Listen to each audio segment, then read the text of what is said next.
Corneille, est-ce que vous pouvez vous présenter et nous parler des 3 vins qui représentent le mieux ou une histoire sur votre domaine? Alors bonjour, donc Jean Deniel, vigneron à Bar. Je me suis installé au domaine familial en 1997.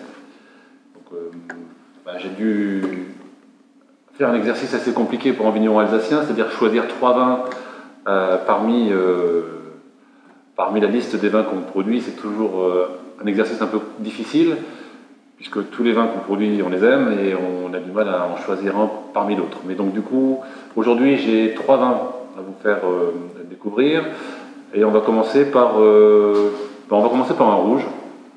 Voilà, ça change un peu. Et voilà, le Pinot Noir, c'est un cépage qui, sur le terroir de Bar, donne des choses qui méritent le détour.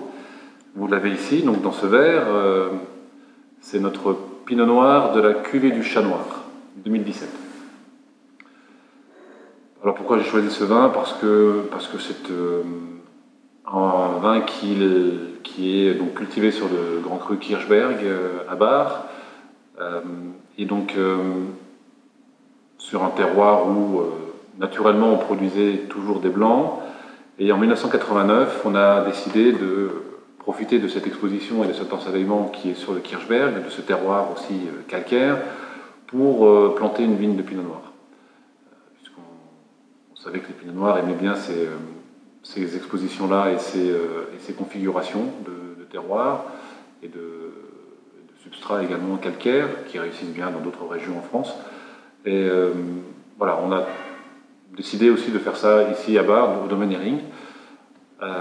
Et aujourd'hui, on a la chance de pouvoir découvrir ce vin d'une vigne qui a maintenant 30 ans, qui rentre dans son âge adulte et qui produit ce Pinot Noir, qui là aussi, peut-être un jour, sera classé parmi les grands crus rouges alsaciens. Une démarche qui est en cours et qui devrait aboutir, on l'espère, le plus rapidement possible pour 3 grands crus en Alsace, et notamment le Kirchberg à Bar. Voilà, c'est un vin qui fait partie de ces pinots noirs qui de plus en plus ont des robes déjà très soutenues et qui font partie maintenant de la catégorie plutôt des vins rouges. On n'est pas sur le pinot noir d'il y a 20 ans où on était sur des rouges très clairs qu'il fallait boire, parfois même très très frais. Là, on est vraiment dans cette logique et dans cette évolution de la qualité des pinots noirs en Alsace qui arrive maintenant à produire des grands vins rouges qui offrent toutes les qualités qu'on peut trouver dans d'autres régions, et tout en gardant quand même la spécificité alsacienne et ce lien à notre environnement qui est unique et qu'on ne va pas retrouver ailleurs. Donc, on est sur des vins rouges qui maintenant ont des qualités qui sont de plus en plus réputées, reconnues et qui attirent de plus en plus de consommateurs. Et cette cuvée du Chat Noir, on est fiers de pouvoir la proposer et de la faire découvrir à nos clients. Voilà. Venez, n'hésitez pas à venir la goûter à Bar. Si vous auriez un accord mets vin à nous proposer avec ce vin?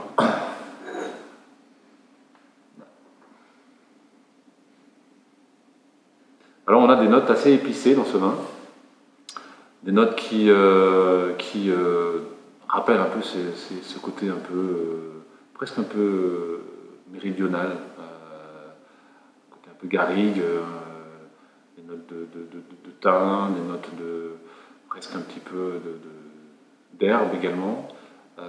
Bien entendu, on retrouve la puissance du pinot noir à travers ces fruits rouges, ces notes de griotte, mais on a aussi cette touche qui vient aussi apporter cette singularité au vin qui rappelle un peu ce côté épicé, avec un côté gourmand aussi au nez, quelque chose qui est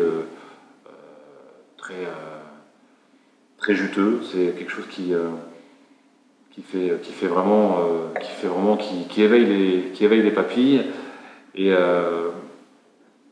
alors, pour moi, ça rappelle vraiment une viande, mais une viande légèrement rosée, fine, tendre, rosée, avec un côté, voilà, des petites érelles, une petite poire pochée, voilà, cannelle, avec un filet de biche par exemple. Juste un peu de rosé avec des petits accompagnements. Voilà. Quelque chose de, voilà, pas forcément très sophistiqué, mais quelque chose de dans son jus et dans sa simplicité. Alors maintenant, on change d'endroit, on va se rapprocher du centre-ville de Bar et on va pénétrer dans le Clos de la Folie Marcot. Alors ce Clos de la Folie Marcot, c'est un endroit emblématique ici à Bar parce qu'il fait partie de cette carte postale du village, de la ville, hein. Bar c'est une ville. Quand on rentre par la route des Vins et qu'on arrive à Bar, on passe forcément à côté de ce clos, qui est encore un des rares clos situé à l'intérieur d'une ville, cultivé donc en vigne, depuis plusieurs siècles d'ailleurs. Hein, les premières vignes remontent au XIIIe siècle et étaient la propriété de l'archevêché de Strasbourg. Et donc depuis cette époque-là, la vigne est présente à l'intérieur de ce clos. Ce clos fait partie maintenant de notre domaine en monopole.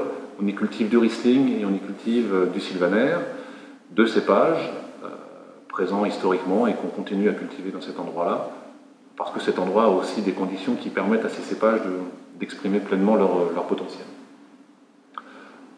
C'est un endroit qui est protégé des vents du nord, donc dans une ceinture urbaine, donc avec un microclimat particulier, une très grande précocité au printemps. C'est vraiment un des endroits qui va se réveiller en premier, hein, quand on a la nature qui se réveille et puis la sève qui monte. On observe ces phénomènes-là dans ce clos avec un décalage de précocité de 10 à 12 jours par rapport aux vignobles qui sont autour de la ville de Bar. Donc une très grande précocité, ce qui nous permet d'avoir une récolte toujours de très grande qualité. Alors là, on goûte le Riesling du Clos de la Folie Marcot. Riesling est un cépage qui fait partie des références en Alsace. Hein, le Riesling est le grand vin blanc sec d'Alsace, là aussi qui n'a plus de... Voilà, qui n'a plus d'équivalent. Qui reste une référence gastronomique parmi les vins blancs du monde entier. Et ce caractère gastronomique de Riesling, c'est quelque chose qui pour nous a son importance. C'est un vin qui fait partie de ces vins qui procurent un plaisir et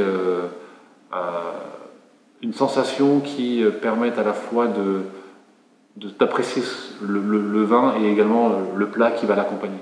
C'est vraiment cette synergie qu'il y a entre le vin et le plat qui, pour moi, est importante dans l'esprit du Riesling que l'on produit au Clos de la Folie Marcot. On est vraiment sur un Riesling qui doit procurer un plaisir au cours d'un repas et permettre également au plat d'exprimer toutes ses qualités. C'est aussi un vin qui peut se boire même tout à fait en dehors du repas. Pour les amateurs de grands vins blancs secs, on se rend compte que finalement un vin blanc sec peut également se boire en dehors du repas s'il a ses qualités, cet équilibre en bouche qui lui permet d'avoir du plaisir.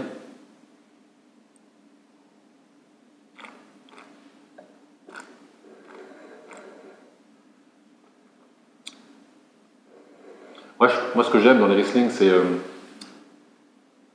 cette franchise, cette droiture qu'il y a dans ce cépage, avec cette colonne vertébrale qui est pour moi en tout cas, primordiale dans l'équilibre d'un vin, qui est construite autour de cette acidité qui prolonge le vin et qui lui donne cette tonicité en bouche, ce côté dynamique, on a vraiment ce côté tendu qui réveille les papilles et qui donne vraiment une sensation de fraîcheur et de salivation qui est pour moi une réaction primordiale quand je bois un Riesling.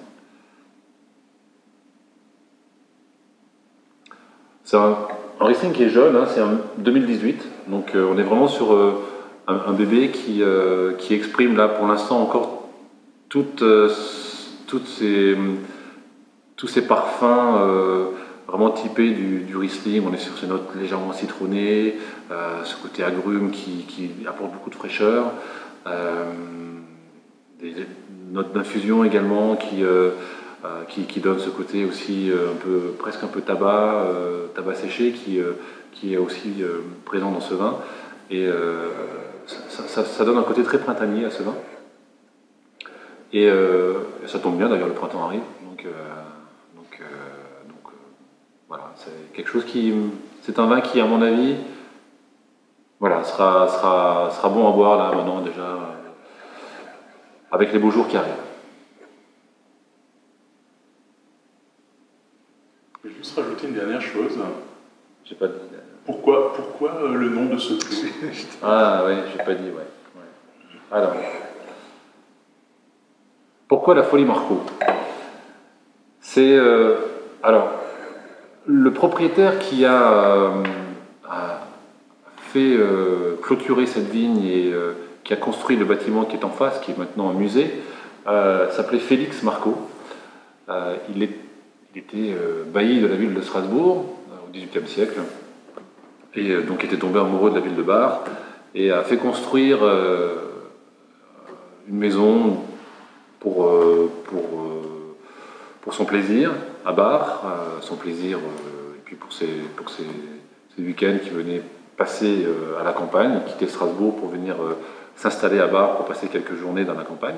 Et donc cette demeure qu'il a construite au XVIIIe siècle, une demeure bourgeoise au milieu des arbres, eh bien c'est une folie en fait. Le terme folie désigne la maison bourgeoise construite à la campagne, du latin folium. Enfin, je ne vais pas vous faire un cours, mais pour les latinistes, folie vient de folium qui veut dire feuille et qui désigne une maison bourgeoise construite à la campagne. D'où le nom Folie de Marco, donc Félix Marco, qui était le propriétaire, qui a fait construire cette vigne et clôturer le vignoble qui est en face. D'autres anecdotes précisent aussi que Félix Marco aimait beaucoup le vin, aimait beaucoup faire la fête, et qu'à force de faire la fête et d'exagérer un petit peu, il aurait peut-être perdu la mémoire aussi et eu quelques crises de folie. Voilà, d'où le nom Folie Marco. Et donc il était plus facile de mettre une petite maison sur l'étiquette plutôt que de la folie du propriétaire. Et donc du coup, oui, alors voilà, cette folie qu'on a mise en bouteille reste tout à fait maîtrisée, hein, on l'apprécie toujours, et sur l'étiquette de cette bouteille, vous retrouvez effectivement représenter cette maison qui existe toujours et qui peut être visitée maintenant, qui est donc le musée de la Folie Marco, qui est un bel endroit où on peut se replonger un peu dans cet esprit de l'époque.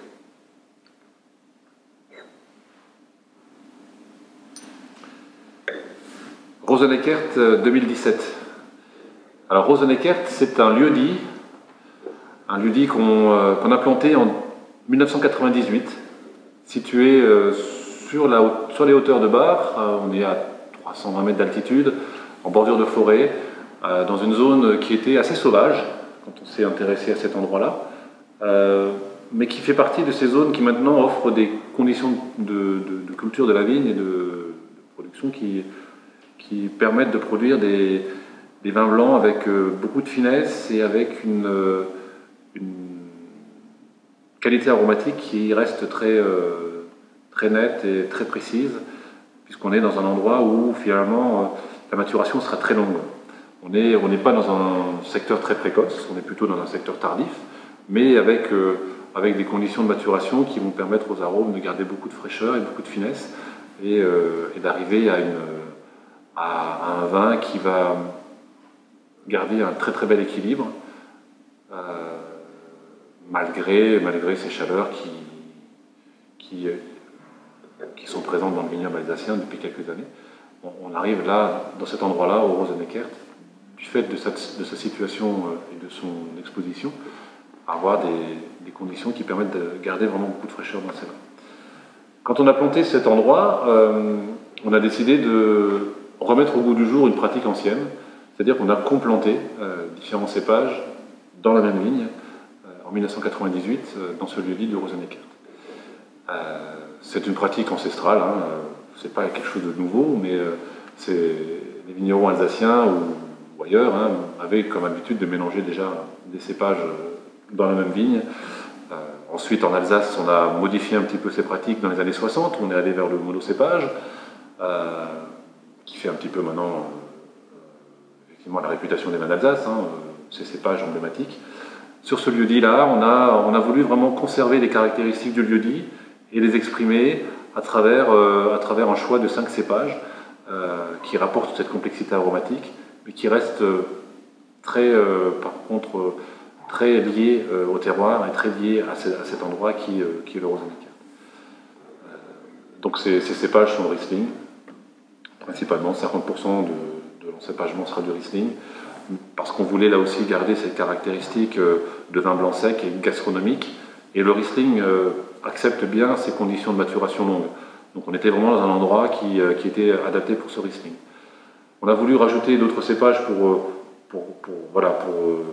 donner aussi une complexité au vin. Donc le Pinot Gris va ramener le gras qu'on va retrouver dans ce vin. Le Gewürztraminer va donner cette touche un peu d'épices, d'exotisme, et un peu de muscat et un peu de pinot blanc. Voilà, c'est un peu la recette du Rosenneckert.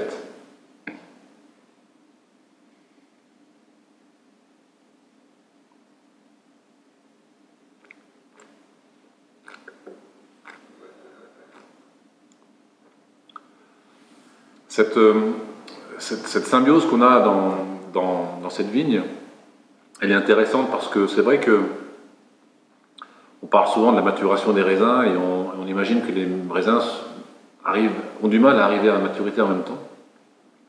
Mais quand on goûte le vin, on sent qu'on a vraiment dans ce vin une qualité de matière première qui est mûre et qui a atteint un niveau de maturité homogène. Hein, on a vraiment une homogénéité dans ce vin qui provient également de cette qualité de maturation des raisins qui arrive effectivement en même temps. Le jour où on vendange, tous ces cépages sont vraiment mûrs. Alors on n'aura pas forcément la même teneur en sucre dans le Riesling que dans le Gewürztraminer, mais ce n'est pas que le sucre qui fait la qualité d'un raisin et la maturité d'un raisin. On a aussi les arômes, on a aussi l'acidité, on a aussi la qualité de la peau, la couleur des pépins, et tous ces éléments-là sont réunis le jour où on vendange le Rosenneckert, et tous ces raisins sont ensuite pressés en même temps. Et ce qui est intéressant dans ce principe de la complantation, c'est que ces jus de ces différents raisins vont fermenter ensemble. Et cette fermentation se fait donc dans le même fût, dans le même endroit, en même temps, et ça va aussi permettre de bien associer ces différentes caractéristiques de ces différents cépages dès la fermentation. Ce qui est l'inverse d'un assemblage, où l'assemblage se fera sur des vins terminés que vous allez mélanger entre eux avec des origines parfois même différentes. Là, on est vraiment sur une origine unique, le Rosenneckert, à travers 5 cépages qui auront fermenté en même temps. Et ce vin donc conserve toutes les qualités que nous on recherche dans un vin d'assemblage, c'est-à-dire, dans une complantation. C'est ce que j'allais te dire. Ouais. Donc ce vin retrouve toutes les caractéristiques, toutes les qualités qu'on recherche dans une complantation, c'est-à-dire une complexité aromatique, mais vraiment une trame du terroir qu'on retrouve à travers cette sensation en bouche qui va rester très tendue là également, avec une belle longueur en bouche, une très grande finesse, vraiment un vin qui va persister longtemps sur cette notion un peu saline, mais avec une bouche plus charnue, une bouche assez gourmande, avec du gras et avec un profil aromatique, une palette aromatique assez complexe du fait de la composition de ce vin. Un vin qu'on peut boire à tout moment, qui va accompagner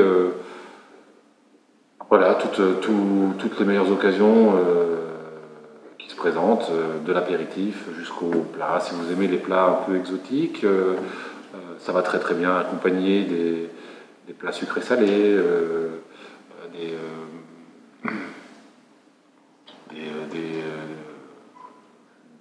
des plats indiens, des currys, ou même un apéritif. C'est un vin qui se boit très facilement à tout moment.